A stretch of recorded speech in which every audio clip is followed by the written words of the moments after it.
Only once since 1979 has the winter book favorite gone on to win the Kentucky Derby. That was when Street Sense did it. Well, here we are again, where journalism was the winter book favorite, defined as who was the top choice in Las Vegas on January 1st. And, well, here he is. Is that a jinx or is it a preview of coming attractions? The horse who has won four in a row, including the Santa Anita Derby, has been installed as the 3-1 morning line favorite for Kentucky Derby 151. That's the race we're going to preview today on this hardcore handicappers pop-up episode of the Ron Flatter Racing Pod. I am Racing Pod, and we have our usual cast of characters. If you're used to this, we know by tens of thousands you come along for this one. By the way, we do this podcast every week. You don't just have to come along first week in May, last week in April kind of a thing. And let's go ahead and introduce the gentlemen who are on the screen if you're watching on YouTube and you're looking at the man who has founded the entire Horse Racing Nation operation. Do you take full credit for that, Mark Midland, or do you think you should share that? That is a shared thing. It's a co-founder with Travis Stone and Mike Shuddy. Okay. Those are the three of us that put Horse Racing Nation together. The three of us. That sounds like a song. What are your early thoughts? Snapshot as a little whetting of the appetite for this run for the Roses. I mean, it's a really good field, but I think there's separation at the top. And journalism's a legit favorite. So I'm looking at him and Luxor Cafe from the Japanese horse from Japan coming in, and a couple others. So that's kind of my snapshot. Okay, we'll have certainly a lot of details in the time to come. Oh, Mr. Fair Odds himself. Are they fair? Are they unfair? That's his way of saying who are the overlays and who are the underlays. You know him, you love him, and you can't live without fair odds. He's Ed DeRosa from Horse Racing Nation. Ed, how about your snapshot? Well, in addition to the fair odds, I like another F when I handicap, and that's form cycle. So I'm hoping I'm going in the right direction because had some clunkers in the Derby recently. Felt like Forever Young was a fine pick. He didn't get there, but it was, he was one of the ones, and I was on him pretty heavy. So hopefully now this year we take another step forward. We actually find the winner. Unfortunately, it's not as sexy of a pick because I do think journalism is a worthy favorite and the most likely winner of this race. But I am really excited about a long shot. I'll save that for when we get to him. But this is a bettable race because of that long shot. And I know others feel the same. They might not be on the same one as me, but there are definitely some 30 to 41, 40 to 1 horses in here you can get excited about running underneath. All right. Ed has given you what we like to call in the business a tease. Three of us four, just a little bit. Three of us four are in Louisville. The odd man out is in Las Vegas. Look at his lair with all that memorabilia behind him. Dressed like he's ready to go to St. Patrick's Day a couple months late. Here's Johnny Avello from DraftKings, DK Horse. We'll talk more about all that coming up. But Derby-wise, Johnny, what's in your crystal ball? Well, first of all, I'm wearing green because I'm hoping that's what's in my pocket by the end of the day. And you mentioned the future book. I used to put the future book up the first or second week of September. It was rare that that favorite ever made it to the post, and if he did, he certainly wasn't the favorite because it was just so much time in between. So the guys put up the book much later now, and therefore there's only a couple of races before, so it makes sense that a lot of those contenders would probably be in the field. I'm looking at this race. I'm seeing I think 6 jockeys who have never run in a Derby before, so I'm seeing speed grabbing the first couple of posts, the first 3 out of 4 posts. So this thing really sets up very interesting. Very good. I'm intrigued to hear how this pace projection is going to look. So we're going to jump into that right away. As Johnny mentioned, a lot of speed drawn to the inside. We're going to take post positions 1 through 10 as we're going to continue here with a look at all 21 of the horses in the Kentucky Derby. And we've learned in recent years that when we record this episode, some of these also eligibles come into the field like shortly after we post it. So it's a good thing we mentioned them just the one this year, but it's an interesting one. So we'll go through all 21 a half at a time, 10 and 11. Let's do it that way. But we're going to do a little bit of an offering for you of some tools that you should use when you're handicapping, not just the Kentucky Derby, but races all year long, but with an emphasis on the Run for the Roses. Mark Midland, why don't you tell us what we might find at picks.horseracingnation.com? Yeah, well, this week of all weeks, you definitely want to check out the Kentucky Derby Super Screener. It's just an invaluable tool for handicapping the Derby. Mike Shetty does a whale of a job with it. He looks back at the 20 years of the Derby, all the patterns. He has different patterns and criteria for winners and long shots, and puts together strategies for exactas, trifectas, superfectas, and had some huge scores over the years. A couple different derbies, over $10,000 scores. Long shots like Commanding Curve and Golden Soul coming into into the exacta.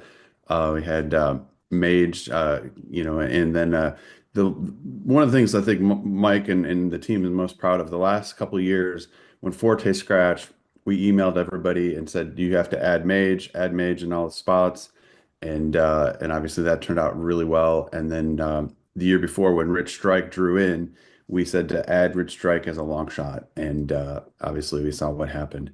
And I added him as a long shot, but not to win, so that I didn't take the full advice. But it's a great tool. I wouldn't handicap without it. There's a ton of information, goes through every horse. It's about a 50-page PDF ebook, and breaks down the pace, the wagers, everything you need to do to be prepared and win on Derby Day. And to find it, go to picks.horseracingnation.com. It is prominent on the page, and when you click that super screener icon, you'll not only show up with a way to get Derby insight, but there's also a package toward the bottom of the screen. Look for the entire Triple Crown super screener and get that right now. Don't have to worry about it for Preakness and Belmont, or for that matter, races in between on those weekends as well. So, Mark, we got to set up for them. You just pick one of those icons, click what you like, click what works for your budget, and you do it at picks.horseracingnation.com. Did I cover it all? Absolutely. That's a beautiful thing. And it's PICKS, picks.horseracingnation.com. This is the Hardcore Handicappers pop-up episode for Kentucky Derby 151 here on the Ron Flatter Racing Pod, joined by Mark Midland, Ed DeRosa, and Johnny Avello. So let's go ahead and take them one at a time, as we have heard someone say in a cliche way before. We'll start off in post one. Bob Baffert has often joked that they put him in post one and then they draw the rest of the field. Well, it kind of worked out that way, well, like it or not, for Citizen Bull. Martin Garcia will have the ride. This is his first Derby ride in 10 years. Still looking for his first win in the Run for the Roses. Citizen Bull, the Eclipse Award winner as last year's champion juvenile male. He has won 4 times, including a couple grade ones, the American Pharaoh and the championship clinching Breeders' Cup Juvenile. Has a win in the Bob Lewis this year and then finished 4th in a draw a line through it performance, Baffert says, most recently in the Santa Anita Derby. He is by Into Mischief, and he is owned by the SF Racing Group Partnership, who campaigns Bob's maybe more fancied horse. We're looking at 20-1 on the morning line. Ed, let's start with you. He's a champion trained by one of the winningest Derby trainers, and you're going to get 20-1. But for me, the accolades stop there. This horse has just not moved forward as a 3-year-old. It was a great championship season, Breeders' Cup win, 2 wins to close out the year. But even the win to start his 3-year-old campaign on the numbers, he did not move forward. Certainly in the Santa Anita Derby with an uncoupled stablemate running interference for him, backed out of the field and couldn't even get past couldn't even finish ahead of the longest shot in the board in that race. I've heard some buzz about the blinkers coming off and the 7 furlong workout and how good he's looked. Maybe he's ready to move forward, but at this point, even that wouldn't be good enough. I'm not using this horse at all. Now, he's not showing up as blinkers off on the past performances, although he went blinkers off in the workout, right, Ed? Right. Okay. Yes. Right. Either way, on, off, jockey's wearing them. I'm not going to use this horse. All right, Johnny. His last was very puzzling because he looked like a surefire contender in that Santa Anita Derby as the numbers pattern. He ran an equivalent race to what he ran last year, and it just appeared like a green betting light. But I wasn't interested after that race, the Santa Anita Derby. And then after this draw, I'm surely not interested now. He's got to use a ton of gas early. He has no other choice but to do that. And, is this horse good enough to do that and then stay up there in the top 3 or 4? It doesn't appear that way. Mark, it's been since 1986 that a horse from Post 1 has won. That was Ferdinand. What do you think with Citizen Bull? I'm with the guys. I'm selling. I think his Breeders' Cup Juvenile win was nice, but really he broke on the lead on a slow pace. The main pace challenger that day was East Avenue, went to his knees, and he just kind of walked around the track. And so he's kind of had an easy go of it in a lot of races. Now he's going to face more speed than he ever has in his life from the one. And as Ed said, he hasn't improved, so not for me.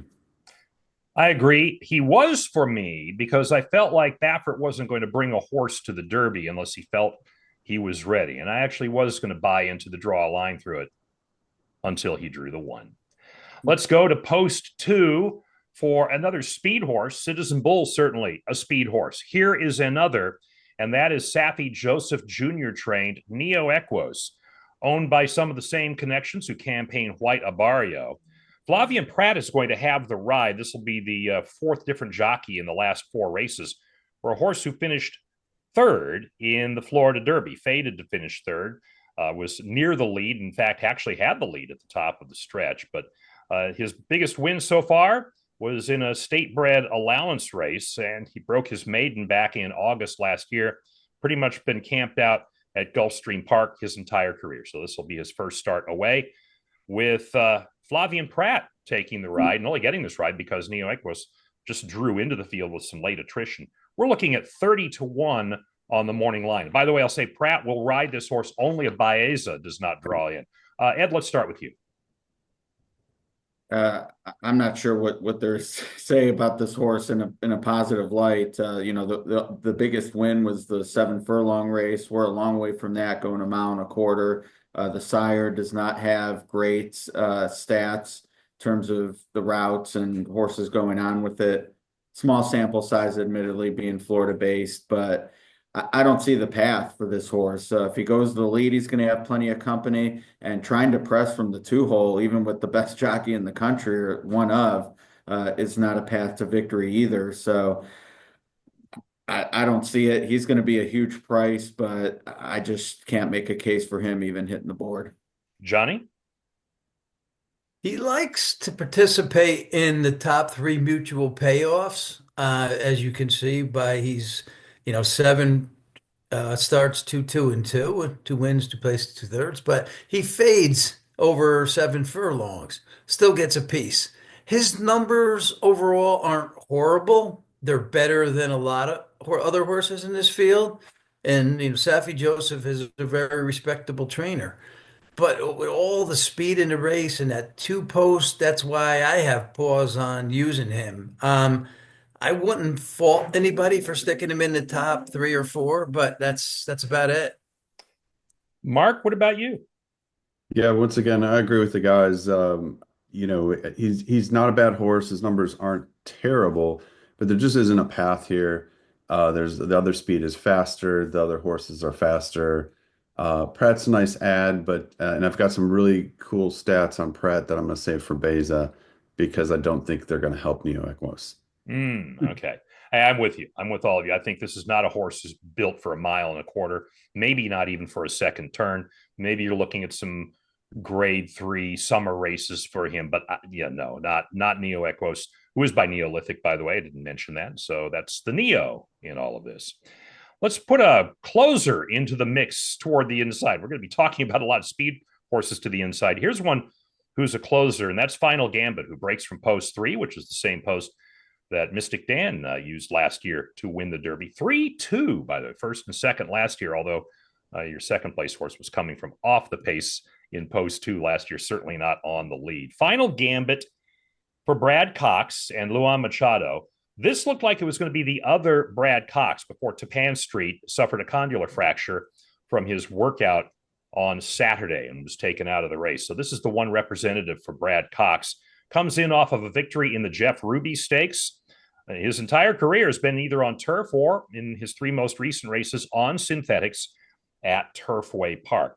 Previous win was a maiden breaker on third asking. And so we're looking at Final Gambit coming from off the pace with Luan Machado up, a not this time colt owned and bred by Juddmonte. Mark, let me get going with you with the number 3 Final Gambit at, I should mention that, 30-1. Yeah, he's a little interesting. Obviously, we've had the synthetic horses run well, coming from Turfway, Animal Kingdom, Rich Strike, it's a couple winners. And I think he's, one of the bigger unknowns in the field.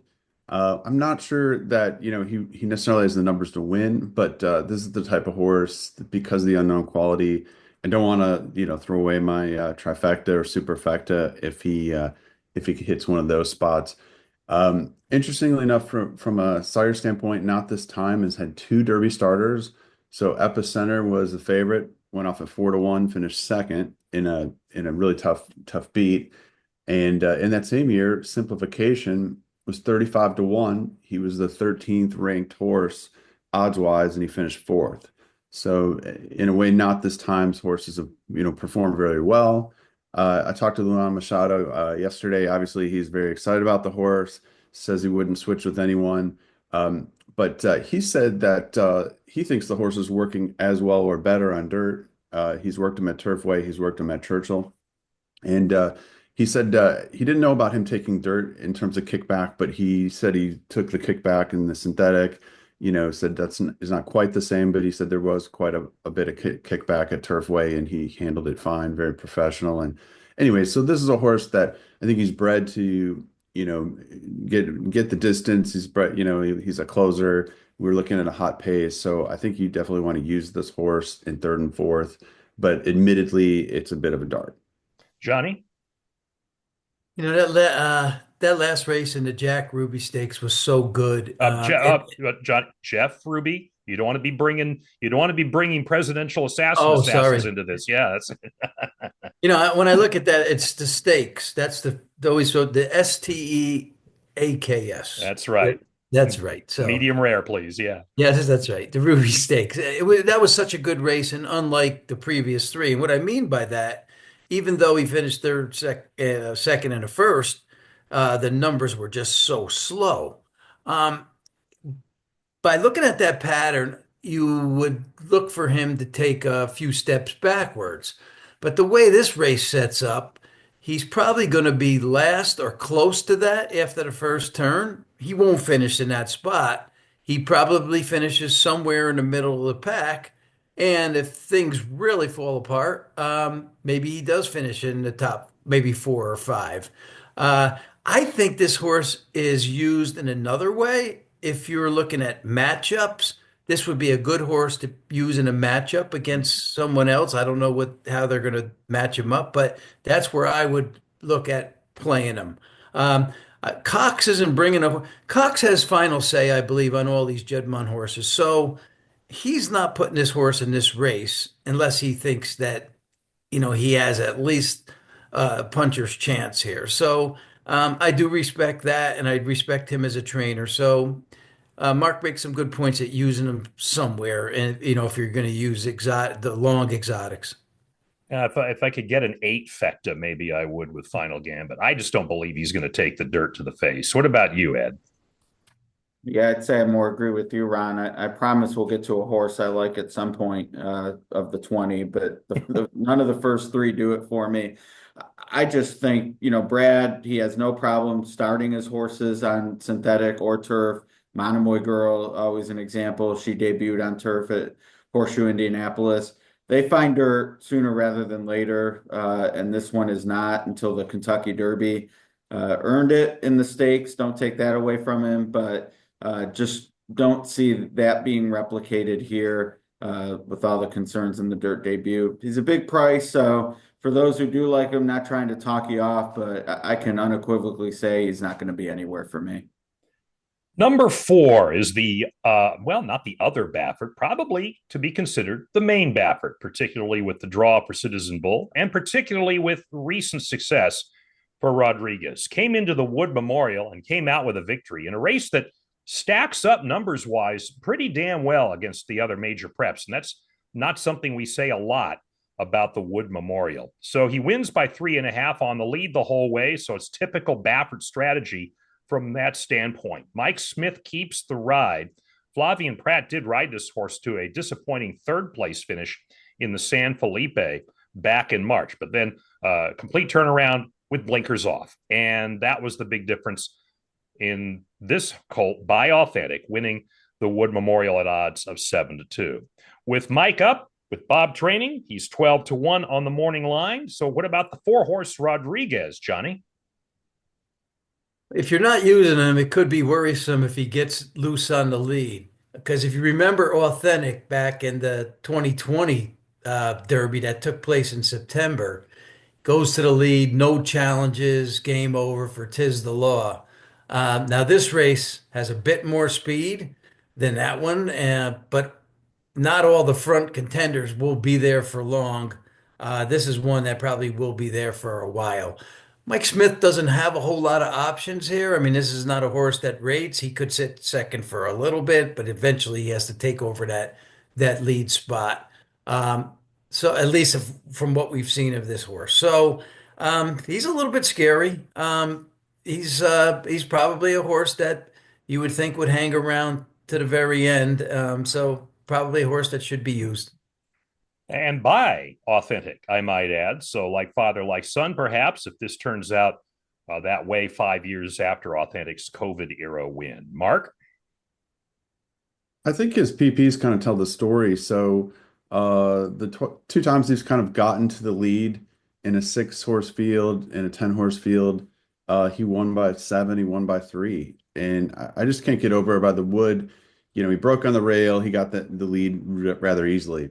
There's about 6 good speed horses in here, so he's going to have to break to get to his winning race on the lead. He's going to have to break and get in front of Citizen Bull, Neoecos, East Avenue, Owen Almighty, and I'm trying to think one other. American Promise is going to be there too. Yeah, so an American Promise, right? Thank you. So I just don't see it. I think it's a bad bet, and people are going to be anxious to bet Baffert. So I think there's going to be a lot of public money on both of the Bafferts. So he's not for me. Ed? He's for me a little bit. I just on one hand you'd say, well, the only wins are gate to wire, so he needs the lead, and that's certainly something I can respect that thought, and I think we'll hear similar with East Avenue as well. On the other hand, he was not ridden at all to, I don't want to say not to win, but certainly not to be on the lead in either the Lewis or the San Felipe, and neither was to his liking. So I don't know necessarily that it's need the lead, but maybe some aggression early. Definitely want to see him in the mix, that first flight. I agree with Mark, like sitting back and rating, I don't think is the trip to glory for this one. Don't necessarily think it's on the lead, but if it is, as Johnny noted, and you get a trip similar to his sire 3 months earlier, or 4 months, I guess, 4 months earlier, he could be dangerous. So he's that second tier for me. He's definitely going to be used with the other horses I like a bunch, but probably sitting out on the win end or strong win end, but he's on more tickets of mine than he will be on Mark's, it sounds like. He's my key horse. I'm going with him. And if you give me 12-1 on a Baffert in the Kentucky Derby, really? Yeah, I'm buying. And I think the equipment change, even though you don't normally think of blinkers off for a horse that you want to send to the lead. Hey, listen, it seemed to work last time. So I'm going on that small sample size of what happened in the Wood Memorial.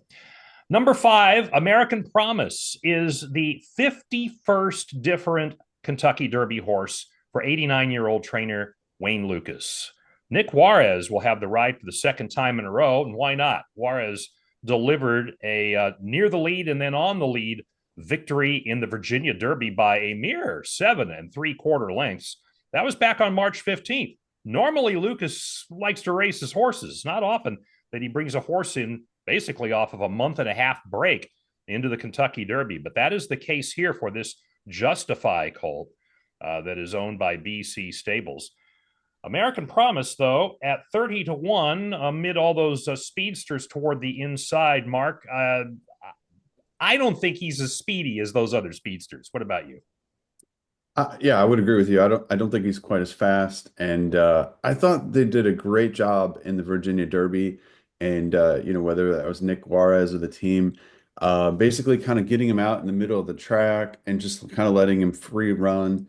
They weren't going incredibly fast, but he was just kind of had open air. He was far away from the other speed, and it was a 1 turn mile an eighth. So he could just kind of put, in kind of high gear and just kind of keep going. And it was a great race, but it's much better than any of the other races in his, past performance history.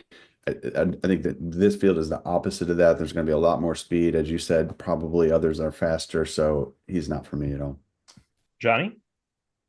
Mark's right. That was an excellent win in the Virginia Derby, and the horse has wonderful breeding. But I'm looking for a regression here. But with all that said, guys, I can't even tell you how many times the coach, Mr. Lucas, has burned me. So I'm not using him, but I'll just if he's in that mix, I'll just say, yeah, he got me again. And like you said, Nick Juarez's first Derby. I'm not interested. He's done this before where he's had a pattern where he's moved up, then he's regressed. So I kind of see that happening again.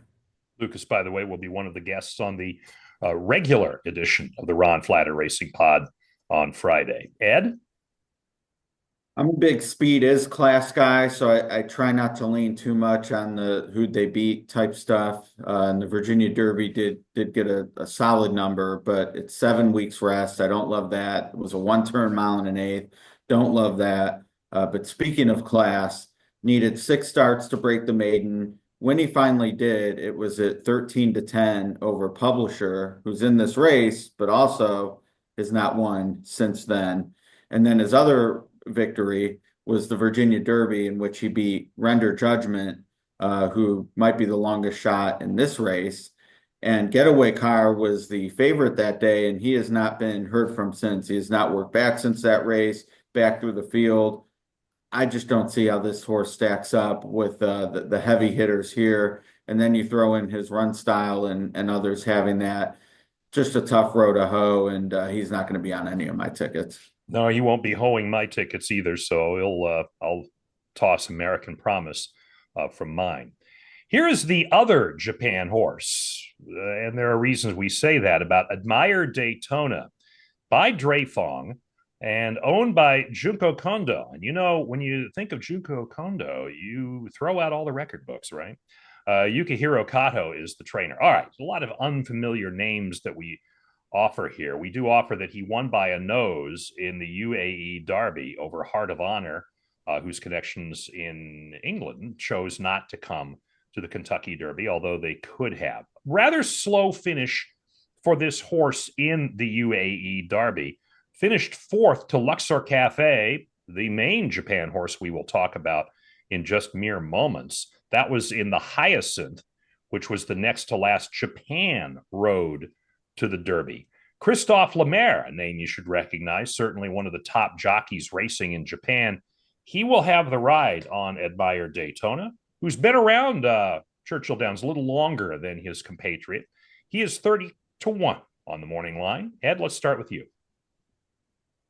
I don't see it. I mean, part of it is knowing Luxor Cafe's beaten this one in the past. And I mean, it's been close. And if you look at Don in the Mood, a horse who ran in both the Hyacinth and the UAE Derby, Luxor Cafe and Admire Daytona were both ahead of him similarly. But Luxor Cafe, just that last race, I mean, visually impressive, was wide.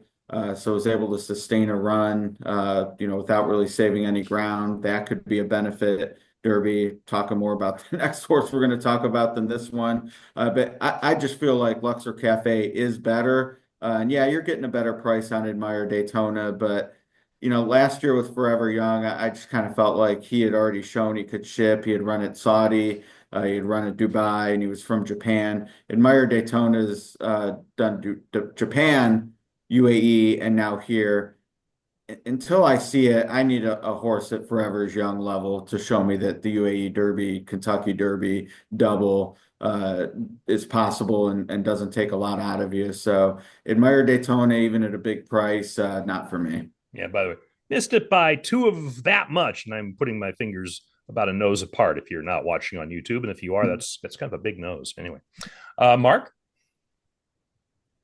Yeah, I mean, I agree this horse needs to do a little more, and he's been beaten by Luxor Cafe a couple times, but he did win the UAE Derby. And the super screener Mike Shetty points out that that time was this year was about a second slower than Forever Young last year, and maybe a little, slower finish. But as we've seen the Japan-based horses run very well, and we saw how well Forever Young did. I'm interested in Luxor Cafe. We're going to talk about that next, but I'm not going to toss this horse completely. I will just sprinkle him a little bit. This is kind of falls into the category, like if Luxor Cafe were to win, and then this guy kind of, came down in third or fourth, I would want to have him a little bit there. Johnny? Well, you talk about that race where Luxor Cafe beats him last year, that back in November. That was a close race, and that was then. But Cafe has made monumental strides improving, and Daytona has made baby steps. So I believe the baby steps, according to his pattern, I believe the baby steps will continue, but that's most likely not enough here. So I think I see him finishing in the top 7, 8, but that's not good enough to cash any tickets. Yeah, I don't even know that I see him finishing there. But look, I've been wrong about the Japan horses before, so hey, why not continue the trend? We'll see if I'm wrong going the other direction. With number 7, Luxor Cafe is the one we've been mentioning. Noriyuki Ori is the trainer, coming off of not 1, 2, 3, but 4 consecutive wins. Won the Hyacinth and the Fukuryu, the last 2 races on the road to the Derby via Japan. Joao Moreira, the Magic Man, of course from Brazil, who does a lot of his riding in Hong Kong and some in Japan. He retains the ride for the second time in a row. This horse has been odds on in most of his races, and when he wasn't, he was still the favorite. He won't be this time, but Luxor Cafe is going to get some attention, and I'm not sure the 15-1 morning line is giving him the respect that I think the bettors will. I think there's going to be a little bit more action on him, but that's my opinion for this American Pharoah colt. American Pharoah 10 years ago won the Triple Crown. He has 2 in this Kentucky Derby, and these are his first 2 going into the Derby. Johnny, let's start with you with Luxor Cafe. Yeah, Ronnie, is this another Forever Young who I really liked last year? On paper, this son of American Pharoah appears capable of winning the race. I just don't know if I can play him. And it's really hard to get. I did watch his race, uh, and a couple of his races. I watched him beat a Promised Gene horse, a filly who I thought was really good. I was looking for her maybe to come over and run in the yokes, but his numbers show that he'll be there. I just, these Japanese horses sometimes, until last year with Forever Young, we didn't see much.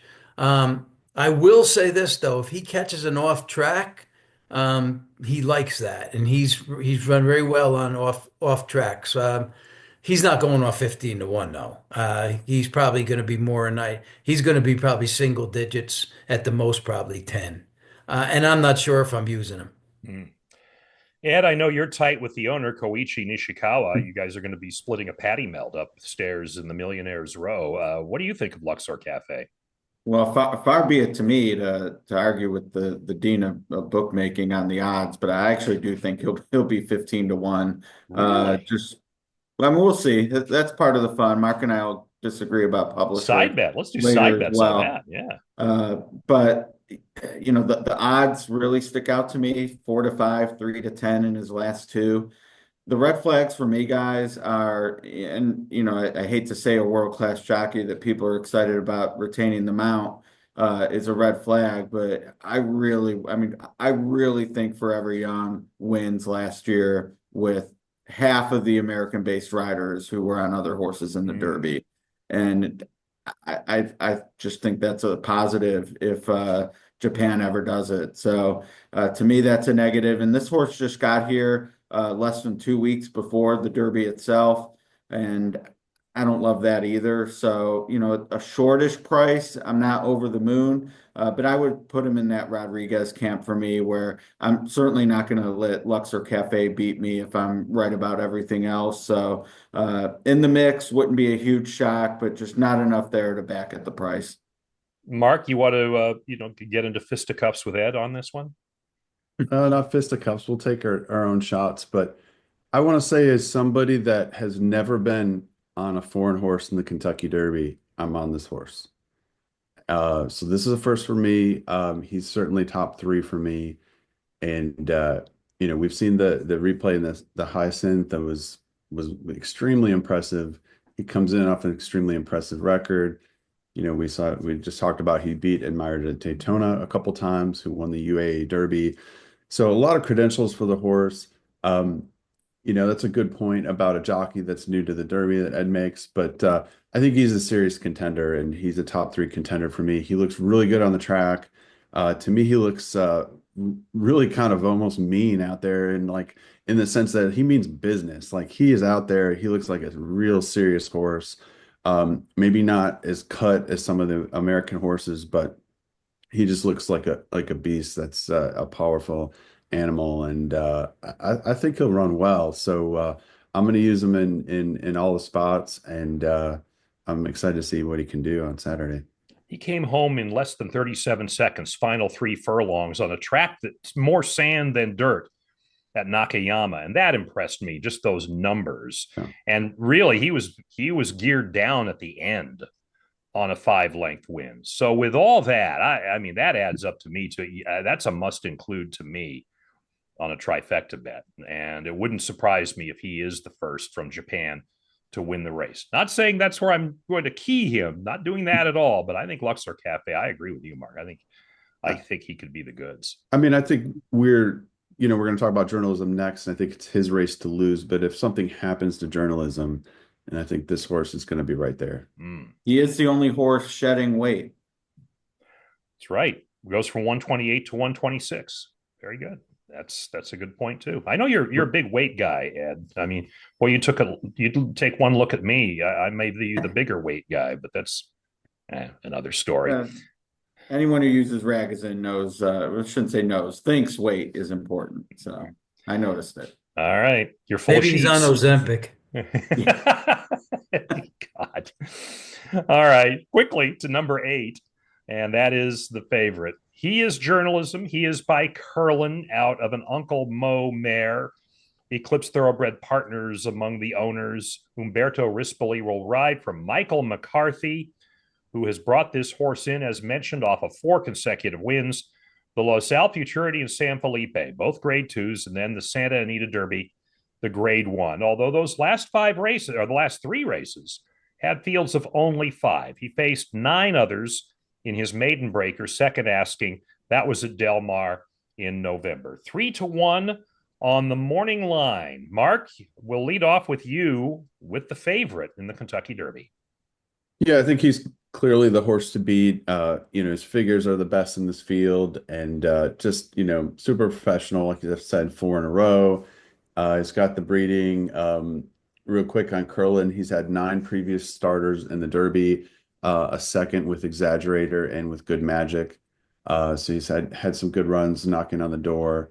I mean, for me, I can't find, the only knock I could make on this horse is he was off from mid-December to March 1st when he ran in the San Felipe, and he kind of like really jumped up and ran a big number. Sometimes that takes its toll, or the horses regress a little bit. And, his Santa Anita Derby number maybe regressed a little bit from there.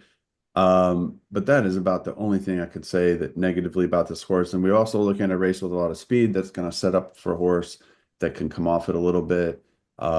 He does like to lay mid-pack, so I don't think he wants a rich strike kind of situation. So if it's a crazy hot pace, I think he could be compromised a little bit if there's other closers that are 8 or 10 links behind him. I guess that would be the only other potential knock I could make. But I think it's his race to lose, and he doesn't have to win, but the race goes through him. Ed? Yeah, I really wanted to dig in and find a reason not to like this horse, even off the win in the Santa Anita Derby. And it was a step back on, some of the numbers. So you could say that's a negative off the lifetime best in the San Felipe. But just based on what people I trust who know how to look at a horse much better than I do, there is nothing to take away from his preparations, whether it's out west at Santa Anita for his final work or since he's been at Churchill Downs. Just seems like all systems a go. And as you like to say, Ron, PPs used for your podcast, courtesy Brisnet, the pace ratings for him. Like if you were to tell me, draw up the numbers that you would want to see a Derby winner running, he would have them. He starts fast and gets faster. And with this breeding, which I love, curling out of an Uncle Mo mare, the 10 furlong should not be an issue at all. I'm really excited to see what this horse can do. I know it's hyperbolic, but he drew the 8, and I wasn't alone because I saw a couple people post about it on social media. Barbaro was the 8 as well, was one of the first things I thought of. I think there's a chance we could see a really special performance because he's going to have the pace to run at, and maybe he just runs away from the field. But either way, I'd just be shocked if he doesn't at least run his race. I think it'll be good enough to win, but you're going to get your shot with this horse. Johnny? Well, he's done all his racing on the West Coast and in excellent fashion. And you talk about that regression in the Santa Anita Derby. Actually, we sponsored that San Felipe, so I was down there for that, and he looked great. Now, regression, the great part about the regression is that he won. And so he just looks so good. One of the issues for him is jockey Rispoli. And I say that because I do like Rispoli, but he's got to be careful not to get this horse pinned on the rail like he did in that Santa Anita Derby, because that's just not going to work. Um, I I think he can call where he wants to go. He Mark said that he's mid-pack, but he's usually when you look at the fields he's been running, 5 horse fields, he's been fourth and then moves up to third. I can't see him being any worse than fourth or fifth here. That's where he's supposed to be because he can make the call out of the 8 unless he stumbles out of the gate. So um, it's a tough horse not to play. His numbers look the best by far over this field. I'm only going to play him defensively on a minimum number of tickets because I'm coming back to the lack of field. And everybody talks about that recovery he made when he faced trouble in the Santa Anita Derby. My problem with that is when he got room, tipped out to get away from that trouble, there's, how many other horses were going to be there? Well, then, not that many. In the Kentucky Derby, he could end up having some further traffic. So I'm not going all gaga about that. And I'm not going all gaga on journalism, although, look, you guys have given me every reason to. I think the biggest reason I won't, 3-1. And that's why I'm looking elsewhere. Number 9 is Burnham Square. He won the Bluegrass by a nose. Before that, he had won the Holy Bull. Those two results were sandwiched around a 4th place finish as the favorite in the Fountain of Youth. So a recovery in the Bluegrass to get the victory for trainer Ian Wilkes and his longtime client, Whittam Thoroughbreds and Janice Whittam. Brian Hernandez Jr. will be up looking for his 2nd consecutive Kentucky Derby win. And we're looking at Burnham Square, the number 9 horse, being 12-1 on the morning line. Johnny? It's getting better each race, and the numbers say another good one's going to happen here. He's running 3 different tracks, which includes Churchill Downs. So the question is, he's a closer. Does he get first run on journalism? Sovereignty and some of the others. Um, to me, he looks like he has not run a bad race. Every single race gets better. He paired dates on brag sheets. He's supposed to move up from that. Should be in the mix at 12-1. Mark? He's a borderline include for me in the bottom of the exotics, but I think he's kind of the hardest trier in the field. He's never worse than fourth, and he's just kind of always in there battling. But that last race in the Bluegrass really set up for him. It was a hot pace. He battled to the end, but I think his numbers are a little bit lighter than some of the others. So I don't know. I think to me, it's just like, am I going to be kicking myself if this horse runs third or fourth and I miss it? But I'm kind of 50-50 on even including him at this point. The lone gelding in the field. He is by Liam's map. Ed?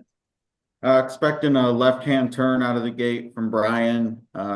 He wants to save ground. He wants a Mystic Dan-esque trip. Be from a little more off the pace than that one was.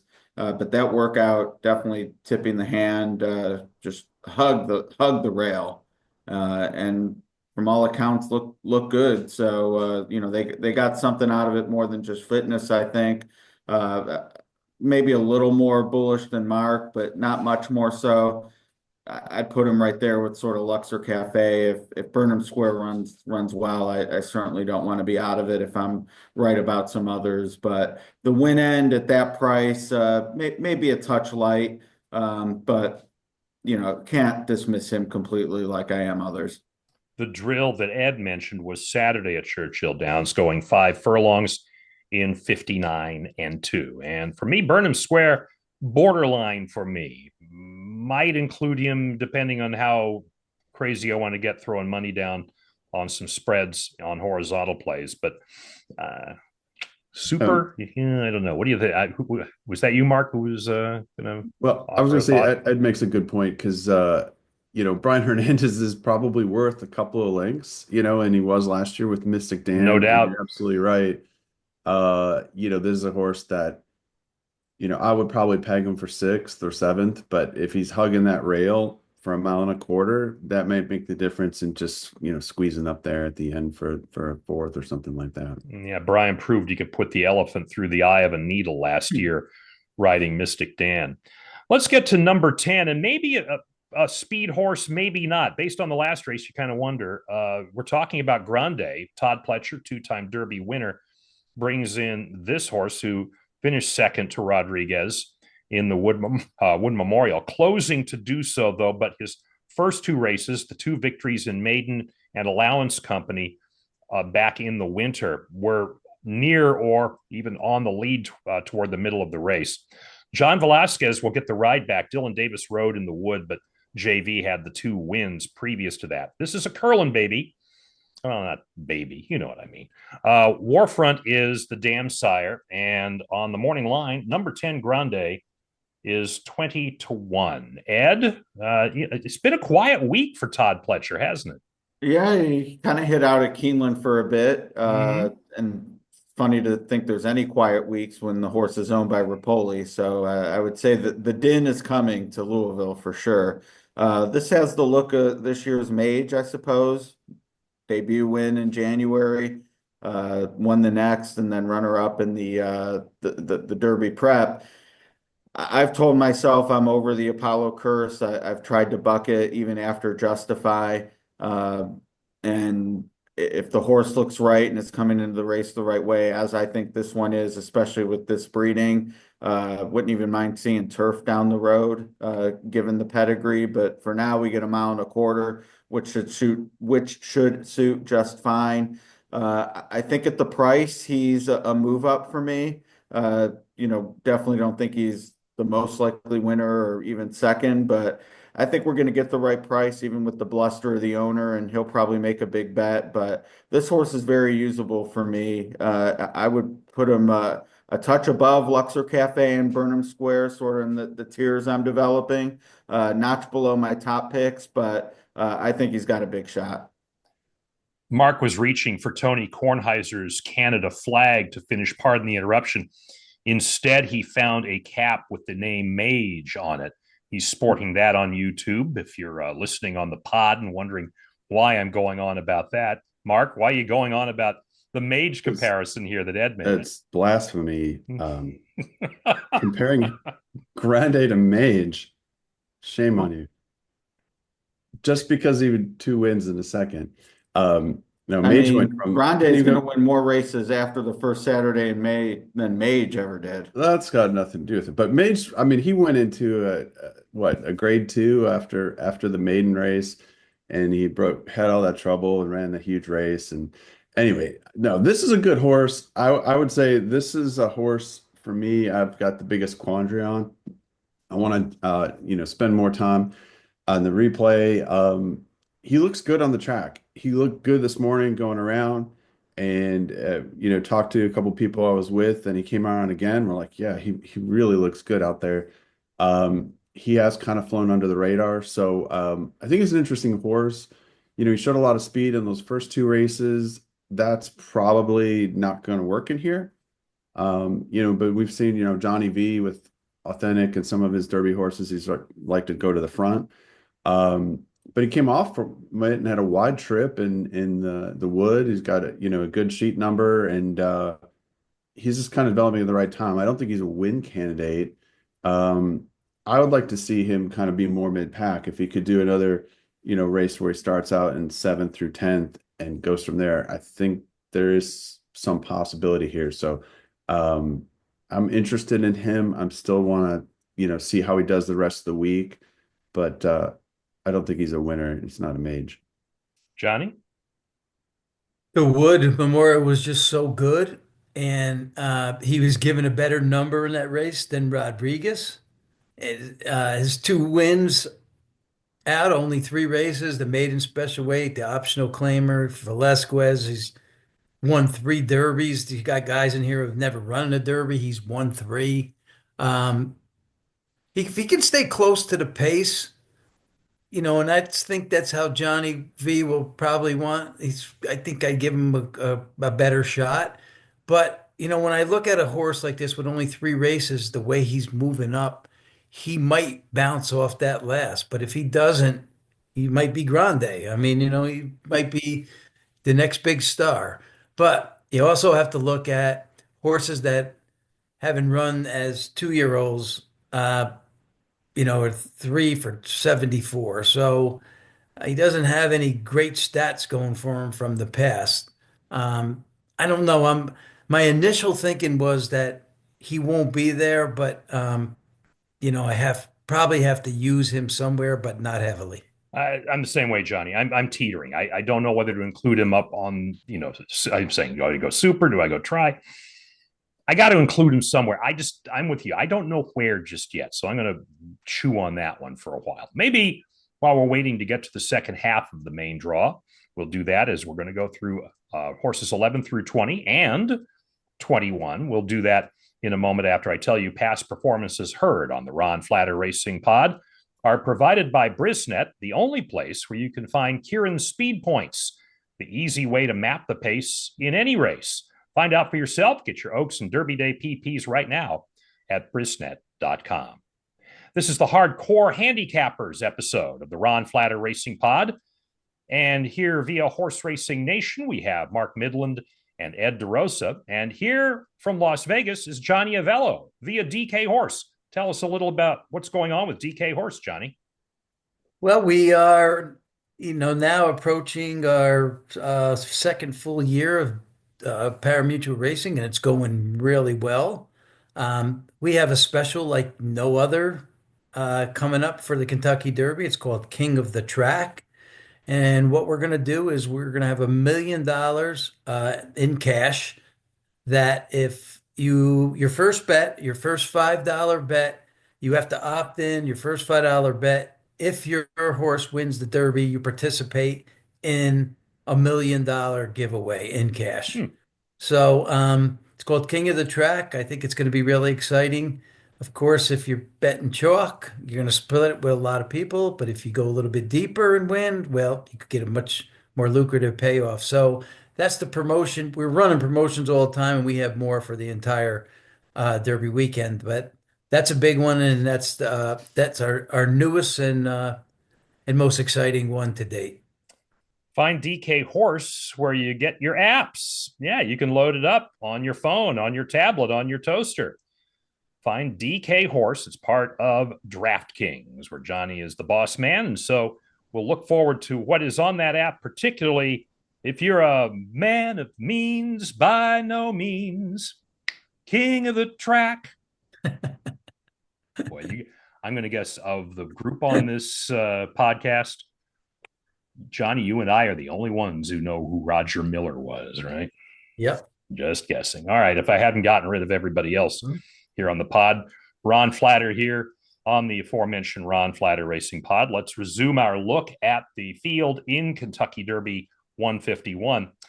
And we're going to have Jason Worth on the Friday edition of the podcast to talk about his move from baseball to racing and a little bit about Flying Mohawk, who will have blinkers off after a second place finish in the Jeff Ruby Stakes.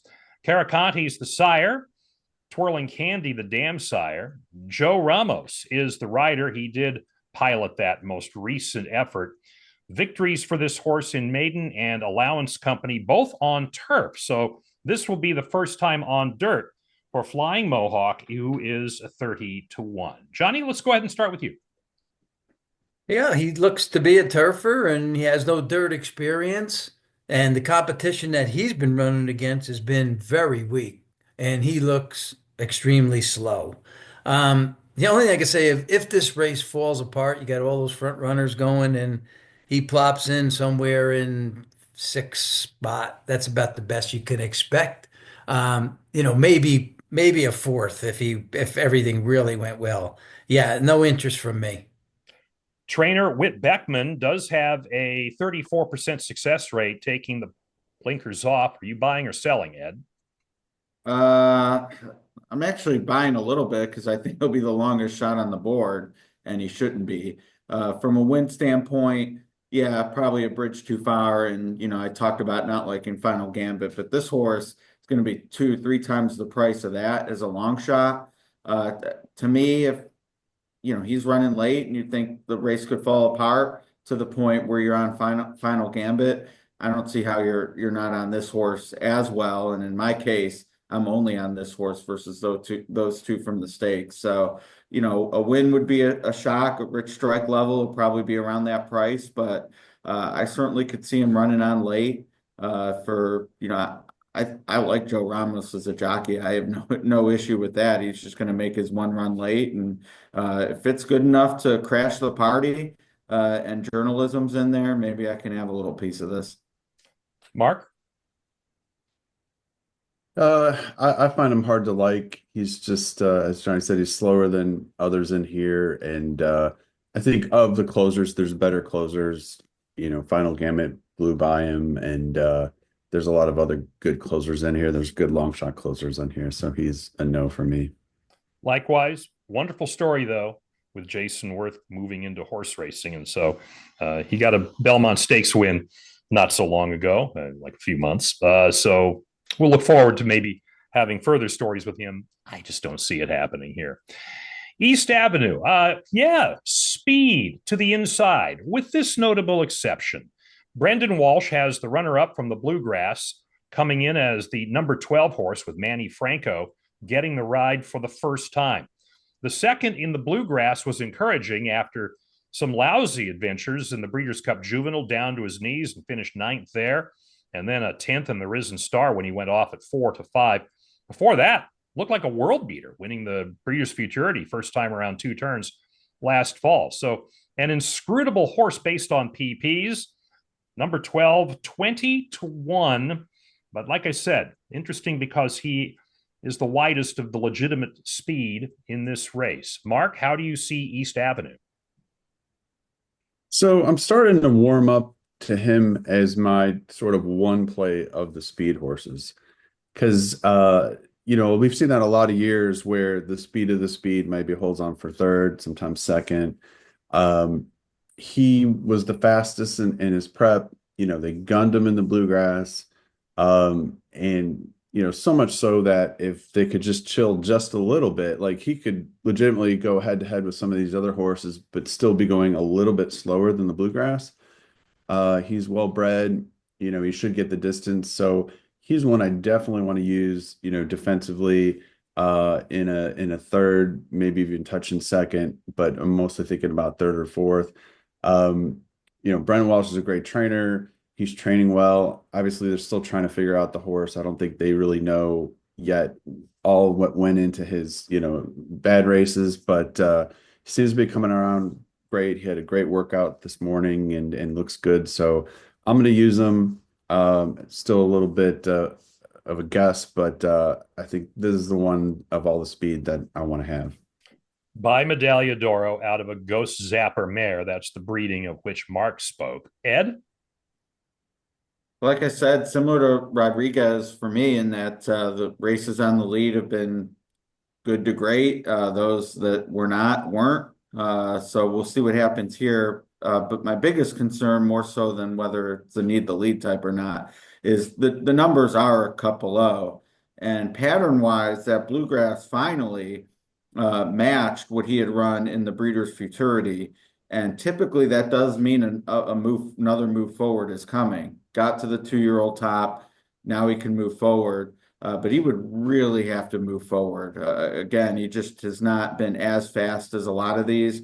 So maybe with the move forward, he can get there. But if any of those horses move forward, then he doesn't get there. So I'm with Mark in that I've warmed to him a little bit more than where I was 2-3 weeks ago, but still he's on the lower end of like everything else has to go right for me to have any success if he's in the number. But I do think he's coming along the right way, and the Derby won't be the last we hear from him. But for me, he's mostly a pass. His two best races going 2 turns were at Keeneland. Does that make him a course horse in that his 2 worst races weren't? Johnny? He was the Derby favorite after the Breeders' Futurity at Keeneland last right. October, but something went terribly wrong. And strangely enough, the trainer Walsh can't pinpoint the issue. I just don't understand. He says, we don't know. We've checked him out. And he was in a great position, for the Risen Star and just faded. He ran that race in Keeneland, the Bluegrass. He ran much better, and he's probably just not good enough. But I can tell you this, Manny Franco is going to ride the heck out of this horse. He is going to push this horse very hard. You may not want to bet this horse on his next start, but Manny Franco is going to give it everything he has. Another strangely enough factor is I bet this horse in the future book before that Risen Star race and got 25-1. And I thought I was getting a good number because I thought this horse was certainly going to be one of your top contenders for the Derby. And after that, I pretty much, I wrote that ticket off. There was just no way that he was going to rebound from that race. But he did, and he's in the Derby. So I'm holding a ticket at 25-1. He's 20-1 morning line. I have no value, but if lightning strikes here in a bottle, then I'll be happy if he wins. Keeps blinkers for the second race in a row. I will say this. Okay, drops to his knees in Breeders' Cup Juvenile. Excuse. Okay, put it there. Coming back off a long break before coming into the race at Fairgrounds where he finished a disappointing 10th. Maybe that's an excuse too, or maybe it's a legitimate reason. I'm with him. I'm going to take a shot with him as maybe my second horse behind Rodriguez. So East Avenue for me, the Godolphin Homebred by Medaglia d'Oro. Here is a maiden. All right, if you read my column, you know I don't like maidens in oversubscribed Kentucky Derbies. Here is a maiden, and that is publisher Steve Asmussen trains. Erod Ortiz Jr. rides. You'll hear Steve on the podcast Friday. I'll give you a little giveaway here. When I asked him, I told him, listen, I wrote that maidens shouldn't be in the Derby, and he says, well, then you write the conditions. And so on we go. He did it with a big smile. Second most recently in the Arkansas Derby, adding blinkers with Erod Ortiz Jr. up. Erod Ortiz and Steve Asmussen, something they have in common. They've been to a lot of Derbies. They haven't won yet. Ed, we have, drop the other shoe run. Publisher, 20-1. Yeah, finally get to the Arkansas Derby or a horse from it, 13 deep at 21. And that's the prep that I'm lowest on. Winner at a perfect trip. Well, I should say perfect setup. Was running diagonal in the stretch. Publisher managed to pass Coal Battle, who I definitely think is overvalued and probably going in the wrong direction. If anyone from this race runs well, it's not going to be my race anyway. Maybe it'll be my day. Maybe I'll hit something earlier. But Derby wise, really anything in the Arkansas Derby. I mean, the maiden runner up. I just didn't see it as a good race, and I don't see the necessary improvement coming here from Publisher, who has tried maidens 4 times before going into stakes, and he's not for me. Even at a big price, I'm fading. Brereton Jones family bred the horse, Gus King, lead owner. And Johnny, what do you think about Publisher, a maiden here in the Derby? Can he get it done? It's getting better. He still doesn't have a win. It's been 90 something years since a maiden won the Derby, and only three have total have done it. I guess a piece of the pie is possible. Um, and Ortiz, he's had Pratt run him. He's had one of the best. So I guess he doesn't pick up a whole lot with Ortiz, maybe a slight bit. But it's hard to believe that Ortiz has not won a Derby in 8 tries. Best finish of fourth. Um, Not going to be shocked if this horse hits the board, but because of his running style. But um, he's he's probably used lightly by me. Another one of those that somewhere in that top four when in supers. This is the other American Pharaoh colt who's in the field. Luxor Cafe being the first one we mentioned. Mark, what do you think of lucky number 13? Yeah, I'm kind of with Johnny. Used lightly. He's, his numbers are light. He is improving. Also with Ed that the Arkansas Derby and really the Oaklawn preps, I think they set up for closers. So I think you have to take the closing runs with a grain of salt. The other thing, talking with Steve Asmussen, he talked about this horse and he says he's improving, but he's got to get away from the gate. And if you look at his comments in the last really 4 or 5 races, he's had trouble getting away from the gate every race. So that's an issue. But we're also talking about a race that could have a lot of pace. If there's a gigantic pace, it might actually be a benefit to be, back in the late, way back in the pack. So anyway, I'll put him into the use lightly category, but I don't like him a ton. I'm with you, Mark. I like him enough to use lightly. Be a great story to have a maiden win the Derby, and then Asmussen can look at me and go, "Ha ha ha, flatter." It doesn't mean he should be there, but that's a whole nother matter. Steve gets to saddle horses next to each other in the starting gate. Number 14, Tistastic, speaking of closers, did just that to win the Louisiana Derby at odds of 7-1 last out. Before that, his previous victories had been on turf. He'd been 0 for dirt after the switchover. Winchell Thoroughbreds, the owner, along with the Coolmore folks, who've got their hands in a couple of bits. By the way, Coolmore, did I read they have a lease on a temporary ownership with journalism? I think that's also in the mix. But anyway, that's a whole other matter. Asmussen trains Joel Rosario, who has a Derby win to his credit, is the rider for the second time in a row. And Tistastic, just like Publisher, 20-1 on the line. Mark? Yeah, I mean, it's a little bit similar to Publisher. I thought this horse really got a great setup in the Louisiana Derby. He's improving. Asmussen's he feels like the distance is really going to help him, and that's why he sent this horse to the fairgrounds to go in the mile 3/16 race. I mean, it would be strictly used for third or fourth for me. I just don't know if I want to spend the money on it, but use lightly. So I'm putting him in the same camp as Publisher. Man, it's like you're reading my mind too on this very horse. Johnny? Yeah, I mentioned Tiz the Law before we went second. This one's has some really great breeding. And he's been getting better over the last 4 races, but he's going to need another pretty good jump up here. And I do see another jump up here, but I don't know if it's going to be a small jump or a bigger jump. If it's a bigger jump, then he's going to be in this. He will be, somewhere in the top four or so. Um, Raced twice at Churchill Downs last year as a second, has a third. He's run second to Sovereignty. He did finish ahead of Sandman. So um, for me, he definitely has to be used somewhere. And if I'm playing supers for sure, maybe even in a try. So I do give him a shot here. Ed? Yeah, of all the horses I'd say I'm more against than I'm for, he probably scares me a bit, especially after speaking with Steve following the draw. He told me why he thought Joao was such a good fit for this horse and, resulted in a win last out. So that, kind of gave a second look and maybe just got the right jockey. A little nervous about how short he'll be. People like ones. He's coming off a win.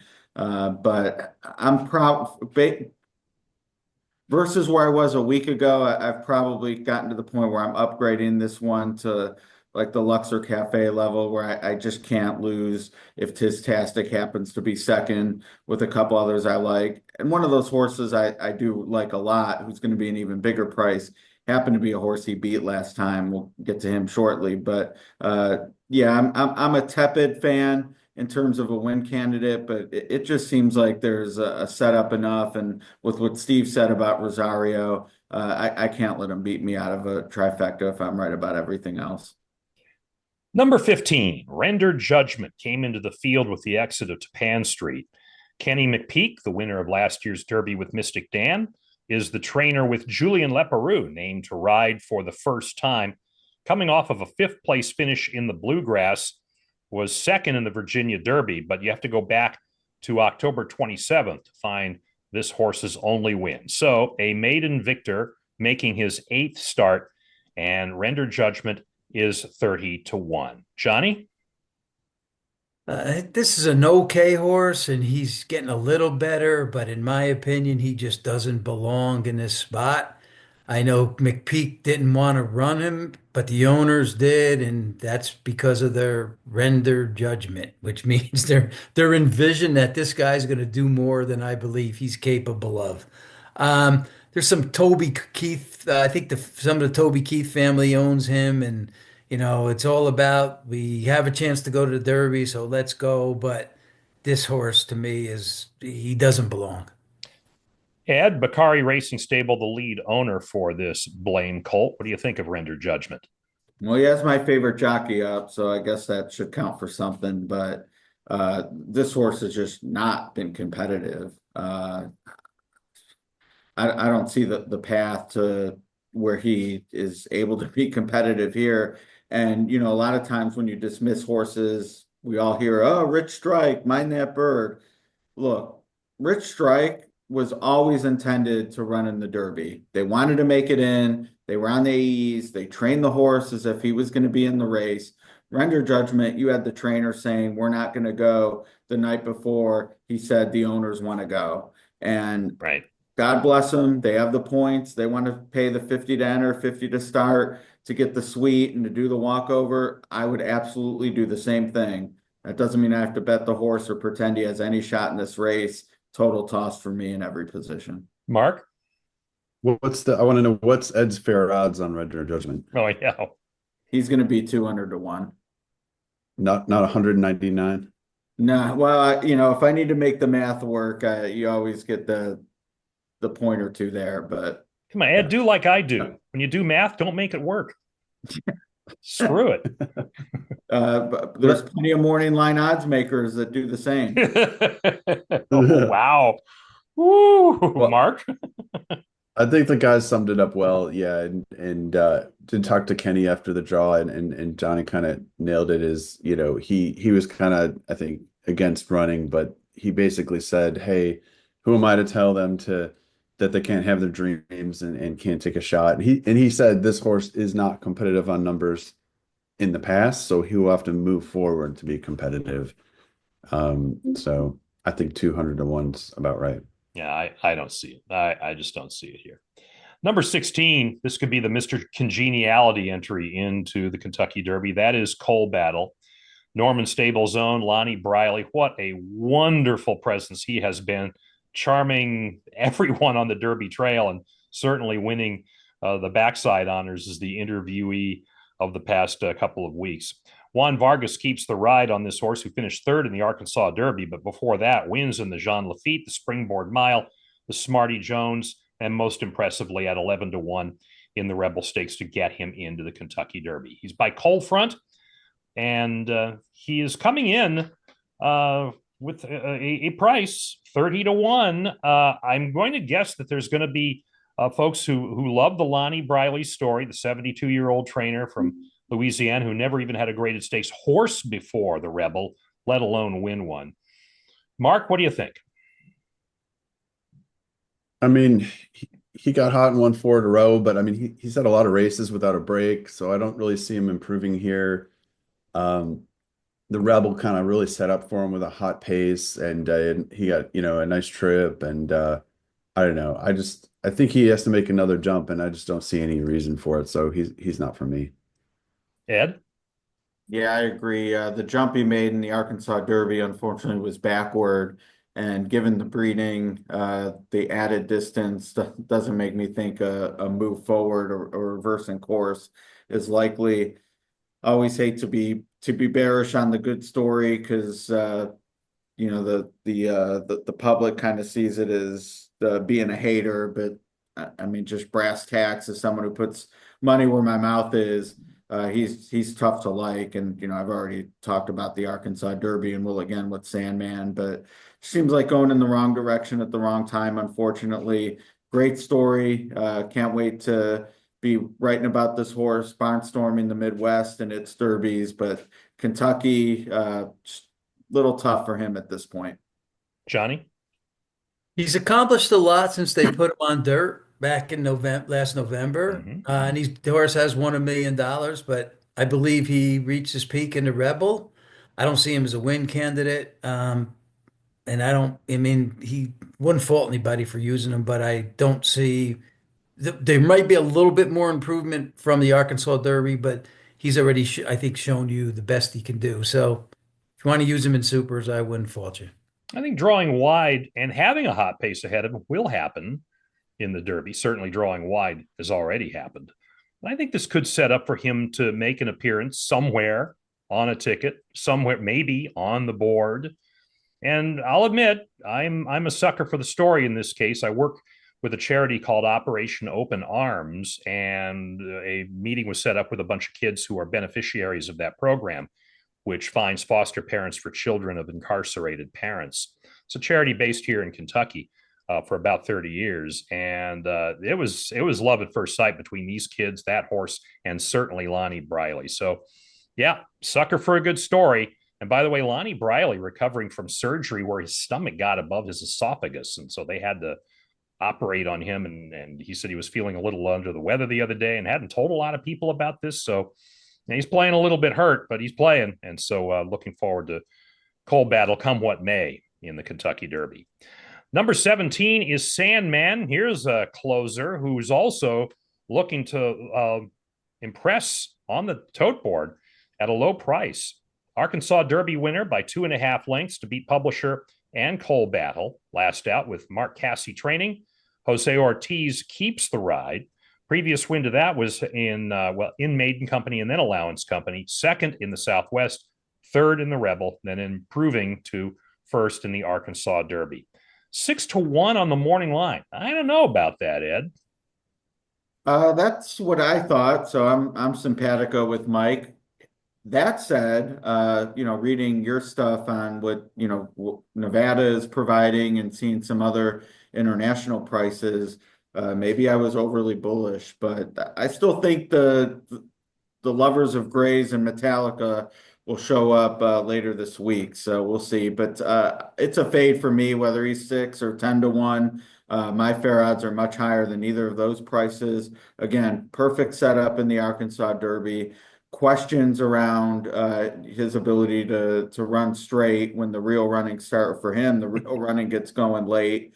There were some instances where it looks like he looked like he was going to win / should have won, and he didn't get there. Those are the types of things in the Derby at a short price I'm willing to let beat me. If Mark's figured out how to put it all together and this horse moves forward again and gets a clean trip in Kentucky, hats off to the Hall of Fame conditioner. But at the expected price, I see him as an underlay. And I think a ton of people, even if they don't like him on top, see his style, they're going to want to use him underneath.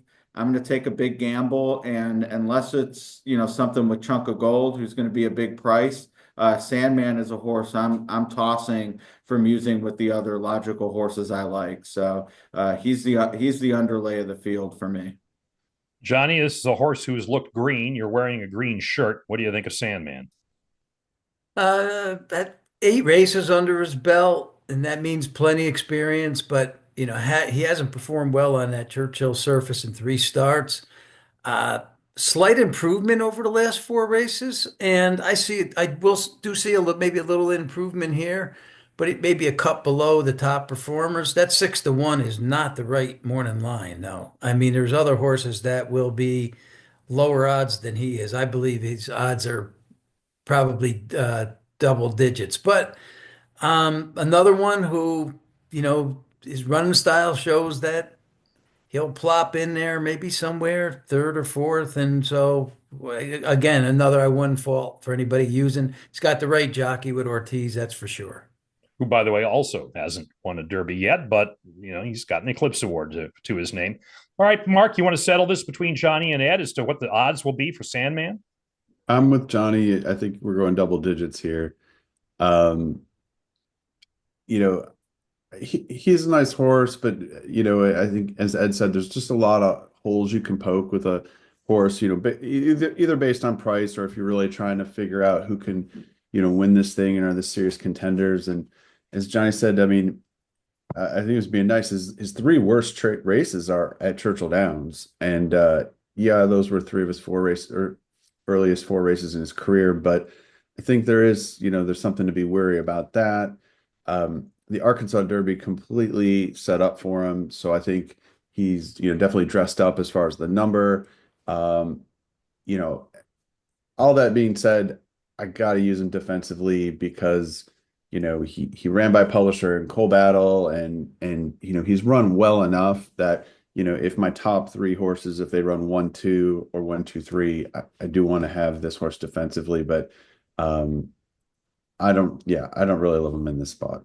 And I don't know if I want to afford to add him to the list of defensive plays for horses who could pick up the pieces. I think a lot of horses can pick up the pieces here. So I think first run may be more important than who's going to be trailing and coming from out of the clouds. So I'm borderline on this one at this point. Here's one who might be, it looks like he could be, and is the second choice on the morning line, and that is number 18, Sovereignty. Bill Mott has a Derby win, although he didn't get to see his horse cross the line first in 2019 when Country House was promoted to the victory. This Into Mischief colt, bred and owned by Godolphin, ridden by Junior Alvarado for the 5th time, although he did not have the ride in the Florida Derby when he finished second to Tapan Street at odds of 8-5. Most recent wins were in the Street Sense and the Fountain of Youth, and Sovereignty on the morning line is 5-1. Johnny? The last 2 he put together, the Fountain of Youth and the Florida Derby, are exactly what you want to see heading into this one. He's also an easy win over the Churchill surface at a mile and 16, beating a few contenders that were intended on running in this race. His brag numbers with pair and 7 show that he's ready for another big effort. My only concern, I think Junior Alvarado has to be very smart with getting this horse out in the right position.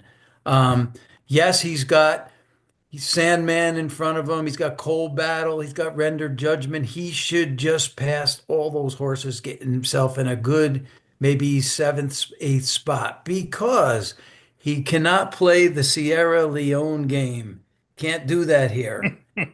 So if he does that, this horse is certainly a contender to win this. Junior could play the game, just go grab someone's bridle going down the stretch. Oh, wait a minute. That was a different jockey. Ed? I like him. I probably won't rank him second just because I want to put a long shot under there with journalism. But to me, he's sort of the favorites. He's the one I like best after journalism. Love the confidence from Bill Mott last year to run in a stakes as a maiden, which certainly Steve Asmussen has shown us that confidence as well. Sovereignty got the job done, though, did it impressively over horses who were here in this race. So a lot to like, even from a 2-year-old standpoint, and nothing to dismiss him from his 3-year-old here. To Pan Street got the jump, a good read on Neoecos backing out of it in the Florida Derby. Sovereignty may be a little too much to do. And I spoke with another jockey who gets on horses for Godolphin in the morning. Isn't quite at the level of the ones that get on him in the afternoon, but he mentioned that he thought if Junior had ridden Sovereignty in the Florida Derby that he had won, that he has some peculiar quirks in terms of when you want to ask him the question that maybe weren't taken advantage of in the final prep race. So there's a reunion here in the Kentucky Derby, and to me, he's absolutely one of the ones. Mark?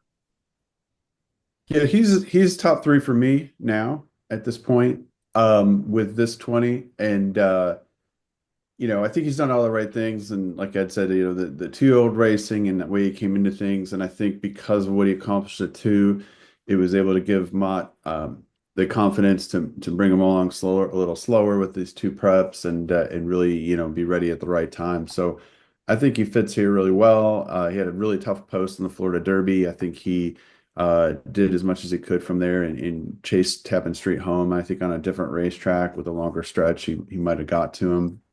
I did want to mention Into Mischiefs. So 13 previous starters in the Derby, 2 winners, but never finishing first in May. The 2 winners were Authentic and Mandaloon. And Interesting. most of the Into Mischiefs have gone off at bigger prices. So only 4 of them have gone off at single digits. Golden Sense was 7-1, ran 17th. Audible was 7-1, ran 3rd. Authentic was 8-1, ran for 1, and Highly Motivated was 10-1 and ran 9th. So not huge confidence from Into Mischief, but I do like him, and there's just a lot of positives on this horse, and Junior's going to have to work out a trip from out there, but I think he can do that. I'm torn here as to how to play him. It'll be at least defensively. I don't know that I put him into the loop into my top 4 and 3 and 2. I think he's got a lot to do coming from the outside. I'm not convinced he has the closing speed that others will in this field. And again, I'm dissuaded by the price. But let's see. Let's see what the tote board says, and let's see how the track plays. Let's not discount that. Number 19, Chunk of Gold. Ethan West trains, first time in the Derby. Terry Stevens owns this preservationist colt, who is going to be ridden by Jareth Loveberry, who rode him to a pair of second-place finishes in the Risen Star and in the Louisiana Derby. 1 on debut, 3 seconds since. Ed, seconditis, I don't know that it carries over here. You have to really love him to think he's going to go in this race at 30-1 odds. Yeah, I've teased the long shot, and we finally got to him. Chunk of Gold is a horse I'm excited to be betting in this race. The Derby's great because you don't need the winner; you just need a good opinion. Well, I mean, you need the winner in some capacity, but a good opinion in any of the cashing positions puts you in a good spot to make a score. And I think Chunk of Gold is that for me. Spoke with his trainer after the draw. Admittedly, 19 is not what he would have chosen by any means. And he did say part of the frustration is they are planning a similar trip as the Louisiana Derby. He wants Jareth to sort of be mid-pack. He does not see their path to glory coming from the far back or as a deep closer. Worked in Louisiana Derby, maybe from post 19, it doesn't work as well, but he was somewhat hopeful that because there's so much speed, there's so many closers, that there will be an opportunity to tuck mid-pack and not be too far wide going into that first turn. But I love that they're sticking to the plan that they had in Louisiana Derby. I think that benefits this horse against this group. And for me, if he hits the board, As long as it's not with render judgment, maybe we'll have a chance at a score. Mark? Yeah, I'm with that. He's my top long shot in the race.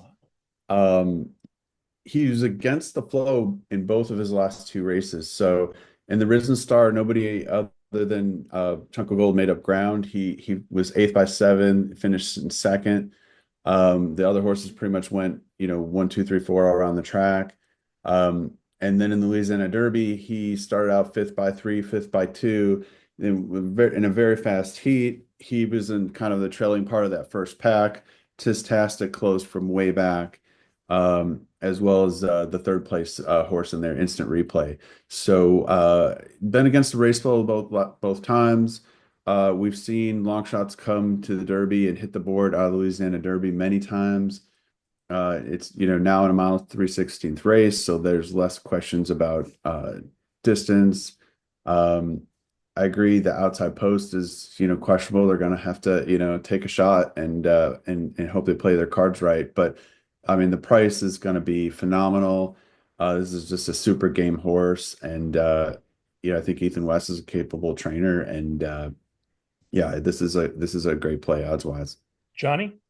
Got it. I'm excited just listening to the guys. I know. No. I was like total toss for me. Now I'm like, uh-oh. No, he wasn't a total toss for me. I mean, he's a tough one to figure. Because I believe he's going to move up, but the question is, how much is he going to move up?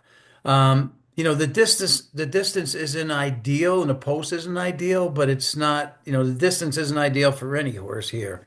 Uh, Ethan West doesn't win much against the big boys, and this jockey probably doesn't either. But I just wouldn't fault anybody for using him. When I look at his sheet numbers, he's ran only 4 races.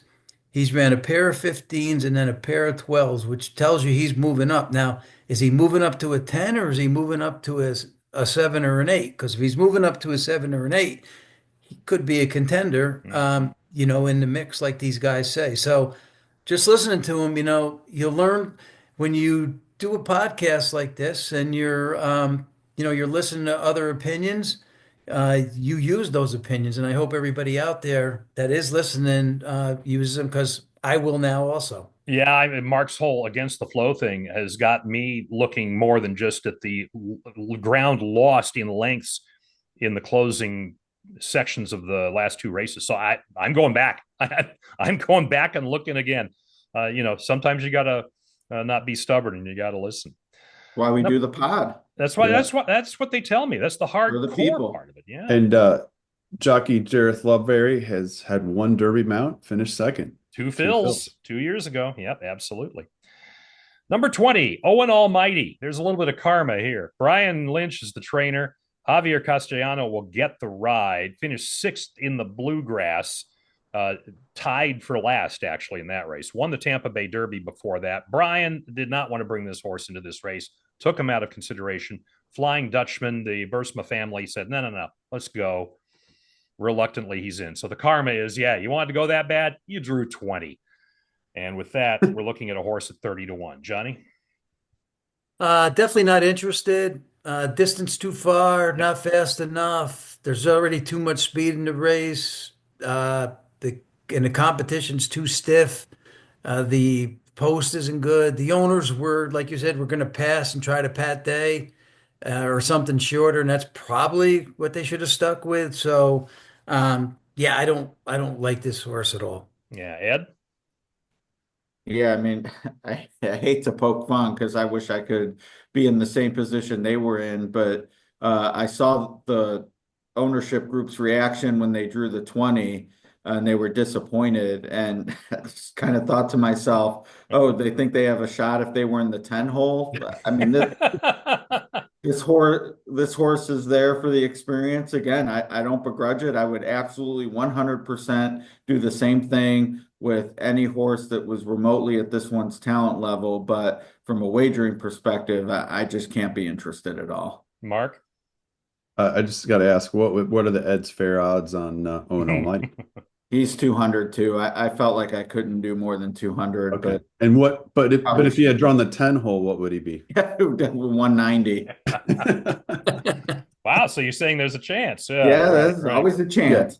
Yeah, The no, only thing I agree he doesn't have a chance. The only thing I'll take disagree with is I think he's actually a good enough horse to win grade twos. I wouldn't run him in this race. I would actually scratch out of this race, take the tickets, enjoy Derby Day, go win the Ohio Derby, go win the Indiana Derby, and he's not bad. I mean If whereas you I like scratch Run though, you have to Judgment. pay for the tickets. Yeah. Oh, well, I that's mean, right. just in comparison, I mean, I think I'd love to own Render Judgment as well, but I think that's a horse that still has to develop. This horse is clearly capable, I think, of winning grade two and grade three races. Very fair point. Um, but yeah, there's just nothing to like. So I'm with you on the 200 to 1. So that's a no. By No. Town out of a Bayern mare, by the way. I mean, this says, one turn. That's what it says to me. So, all right.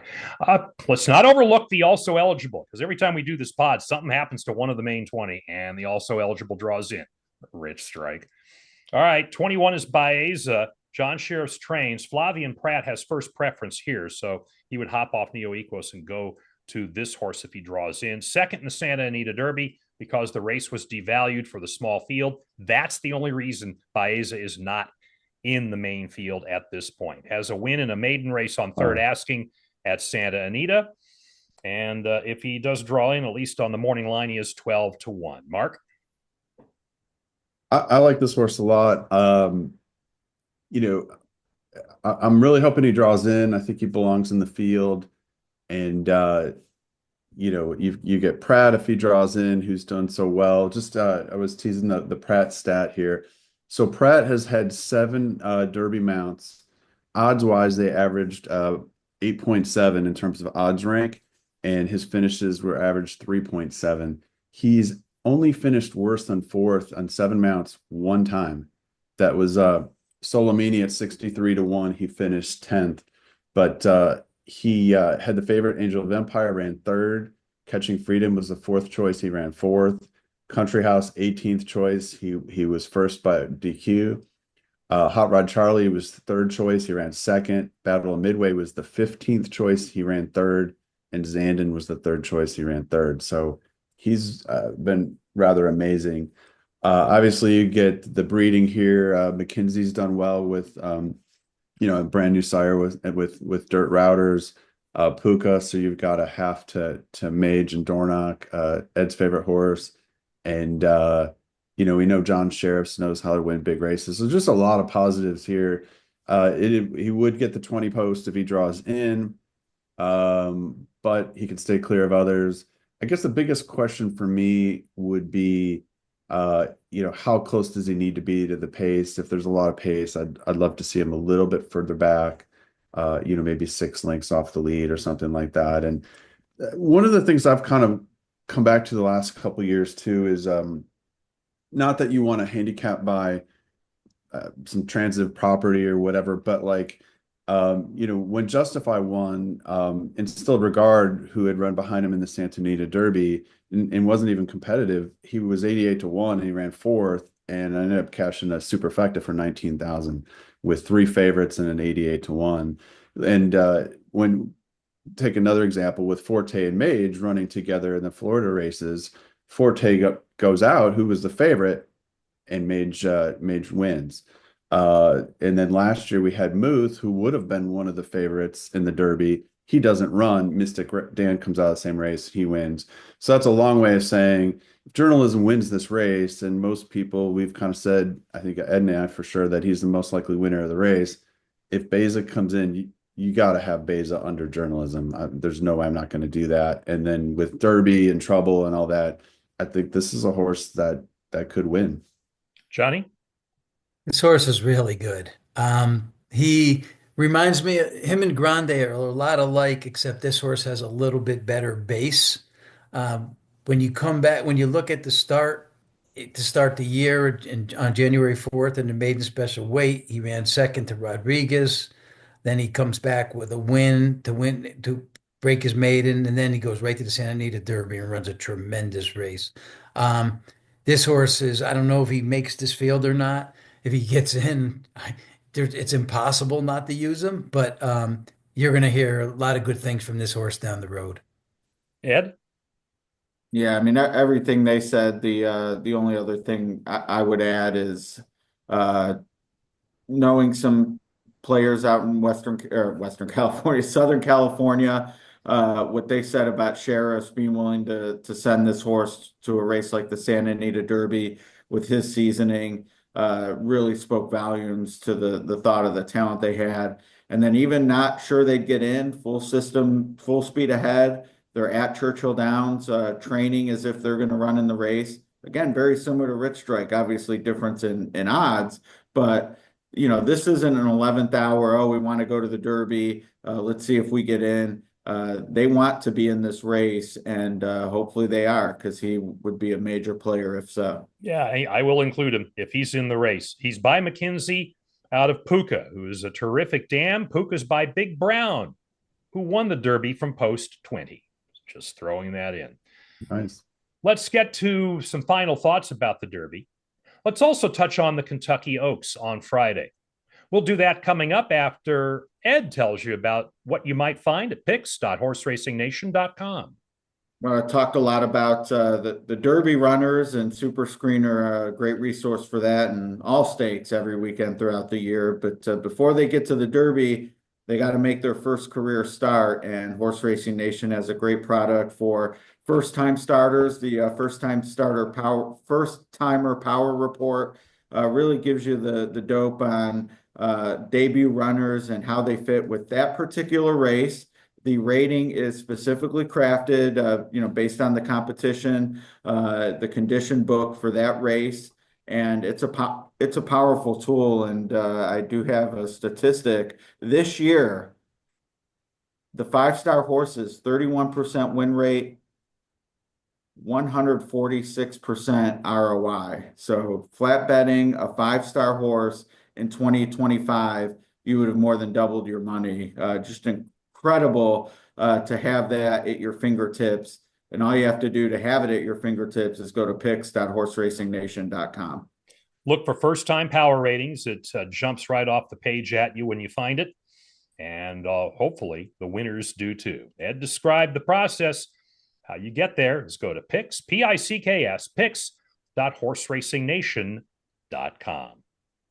This is the Hardcore Handicappers edition of the Ron Flatter Racing Pod. The regular edition will include guests on Friday like Jason Worth, Bill Mott, Steve Asmussen, Wayne Lucas, and the handicapping of Paddock Prince David Levitch, another person whose product you'll find at picks.horseracing.nation.com. Since I have gathered the hardcore handicappers, Mark Midland, Ed DeRosa, and Johnny Avello, let's touch on Friday's Kentucky Oaks. The 14 filly field is led by 646 Good Cheer, trained by Brad Cox, who has won the Oaks twice. She is 6-5 on the morning line. Heavy number, Johnny. Yep. Sure can't say anything negative. 6 for 6, 3 wins over Churchill Surface. She's not killing it with the speed numbers, but very steady. Other horses in the race, Lacara, she'll take some money, working well. Last 3, all good, but I'm looking somewhere else for the winner. Tenma, she's a good one for the Hall of Famer trainer, but she hasn't been in a race with many starters, and this could be going a little bit too far, maybe out of her comfort zone. So where I'm settling, quiet side. Don't love the post, but I love the way she's coming into the race. Doesn't need the lead. She'll be close. Ran second a Good Cheer to end of last year, and has gotten better. And there's some others I like maybe using Simply Joking also in some of my exactas. So quiet side's where I'm settling. Ed, how about you? I'm chalking it up, but I'll use my fair odds reputation to say that if the Oaks Derby double is 9-1 or better on Good Cheer and journalism, I think that's a fantastic opportunity. So I'm not giving up on just because I'm chalking that there won't be some opportunity among the 2 days, but she's just looked amazing. I mean, I did try to beat her in the not the Fairgrounds Oaks, whatever it is beforehand, the Rachel Alexandra. I thought, oh, she's too short. I noted what Johnny did about the numbers, but the way she's winning these races And for a filly coming from off the pace, I find typically the superstars at this stage of their career more front runner types, Torpedo Anna and Rachel Alexander, two examples. Certainly not going to compare Good Cheer to Zenyatta, but that closing style does seem to fit the way this Oaks is going to be run. So I think she's a worthy favorite. I think the morning line would represent fair value. And if you're looking to spice things up underneath, I think Simply Joking is going to be undervalued and would be my key horse to play with Good Cheer. So you have the front runner to hold on for a piece. Good Cheer Moser down though. Even as the favorite, she's the horse to play. Mark, your thoughts on the Oaks? Yeah, pretty similar. I think it's just especially the way this race is coming up. There's a lot of speed in here. And Good Cheer's, tactical with a closing kick and 6 for 6. It doesn't get much better than that. I would look for Good Cheer from the win spot. Underneath, maybe if you're looking for some prices, Bless the Broken, Quick Kick, and Ballerina de Oro. And that brings me to my thoughts on the Oaks. I'm going to go with Lucara. I was impressed with what she did in the Ashland. And while the males race was maybe not that impressive at Keeneland in the companion race on the following Tuesday in the Bluegrass, I actually think Mark Casse has something here with Lucara in the Kentucky Oaks. Let's get the thoughts of the panel now as far as how they're going to play the Kentucky Derby. We start with DK Horses Johnny Avello. Journalism looks really good, and so journalism will be in my top and second spots on pretty much everything. So, I'll take some of the other horses I talked about today and have them in the mix, and certainly use with some of the guys' horses that they'd like today. Chunk of Gold certainly would be in the mix, but journalism to me just looks the part. Tremendous horse coming into the race just right and with the right post, right trainer, hopefully the right jock. That's the only question mark I have. Mr. Fair Odds himself is Ed DeRosa. Hoping to channel 2018, not for personal results, but the charts, and then hopefully I actually cash this time. I mentioned that because Justify was the winner at a short price, and I'm on journalism here, but a horse named Funny Duck won the Pat Day Mile at a huge number and totally blew up the multi-race payouts. It was a tens of thousands to connect with Justify. If I can find that horse on the undercard and be live to journalism, that would really take the edge off having to really play him on top too much.